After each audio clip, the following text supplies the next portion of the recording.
Unveiling the new look of Guinness. Discover a colorful world of more.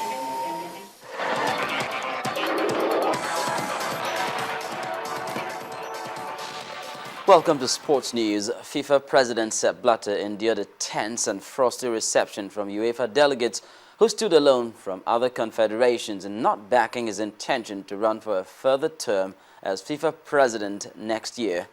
Blatter met UEFA officials at the FIFA Congress in Sao Paulo after winning support from the world governing body's 5 other confederations. He was against putting a limit on the age of executive committee members as part of a reform of the institution. On the local scene, the league management company LMC has ruled that rescheduled fixtures between Kano Pillars and Dolphins and between El Kanemi Warriors and Enugu Rangers will be played on Saturday, June the 14th. The matches initially scheduled to hold last weekend in Kano were postponed following the death of the Emir of Kano, Alhaji Ado Bayero. The LMC has accepted to refund costs incurred by the affected clubs in the course of their trip to Kano for the games. The league's governing body warned that any team that fails to honor its match will lose the 3 points and 3 goals, in addition to other sanctions provided in the rules. And with 2 days before its first match, Belo Horizonte is buzzing with activities. The city's sprawling Expominas Exhibition Center will be the main destination for residents and visitors unable to get tickets for matches in the newly refurbished Mineirão Stadium. Accommodating up to 21,000 people, organizers are promising the ultimate party atmosphere for football fans, catching the games on giant screens inside the venue. The Mineirão Stadium will host its first match this Saturday between Colombia and Greece. It will also host a round of 16 and a semi-final match. In tennis, Andy Murray's new coach Amélie Mauresmo oversaw his training ahead of the Egon Championships at the Queen's Club in London. The 2 Wimbledon champions worked together at Queen's Club ahead of Murray's defense of the Egon Championship. The Scot said he had wanted to appoint a female coach before identifying Mauresmo and emphasized the partnership was on a trial basis during the grass court season. And in basketball, LA Clippers owner Donald Sterling insists he has no intention of selling the team to ex-Microsoft executive Steve Ballmer. Mr. Sterling also vowed to pursue a lawsuit against the National Basketball Association, despite earlier reports that he would drop the suit. Mr. Ballmer was set to buy the team for $2 billion, but Sterling's recent reversal, of course, comes barely few hours before he learned NBA would not revoke the ban and fine.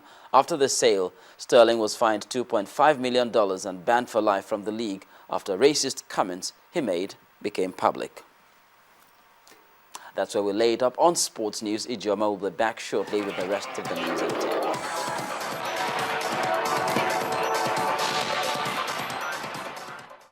Unveiling the new look of Guinness. Discover a colorful world of more. Now we shift focus from sports to find out what's going on the foreign scene, where heavy fighting has been going on in Iraq's second largest city, Mosul. The Prime Minister, Nouri al-Maliki, says 150,000 people have fled and is urging Parliament to declare a state of emergency. Amarachi Ubani tells us more.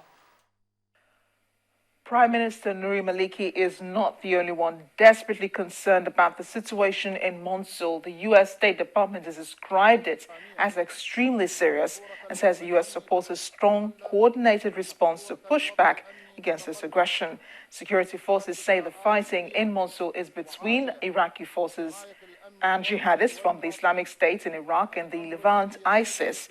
Mr. Maliki says a state of emergency would broaden arrest powers and allow curfews to be imposed in the area. Now, in nearby Afghanistan, 5 American soldiers have been confirmed killed accidentally by their own side in southern Afghanistan. The incident, which happened on Monday, is among the most serious cases of so-called friendly fire in Afghanistan, where NATO-led troops have been battling Taliban and other insurgents since 2001. An Afghan soldier and an interpreter were killed in the NATO airstrike on Monday. Meanwhile, London is hosting what will become the largest ever global summit on ending sexual violence during war.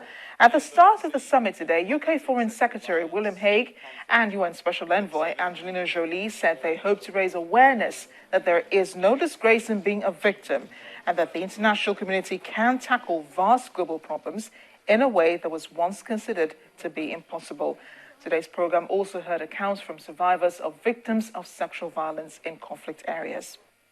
Those were today's major stories. It's back to you. Thanks a lot, Amarachi. And the main news again.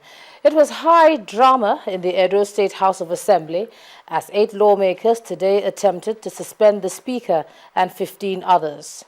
4 suspended lawmakers teamed up with a few of their colleagues and sat without a mace until they were confronted by the other lawmakers and chased away. Nigeria and Pakistan have agreed to collaborate in the war against terror. This decision was taken during a meeting between President Goodluck Jonathan and his Pakistani counterpart Mamnoon Hussain at the presidential villa in Abuja. And Iraq's Prime Minister has asked the country's parliament to declare a state of emergency after Islamist militants took over major cities in the country. Well, that's the news at 10 tonight. Thanks a lot for staying with us. Focus on Africa is up next. I'm Ijoma Hunyato. Good night.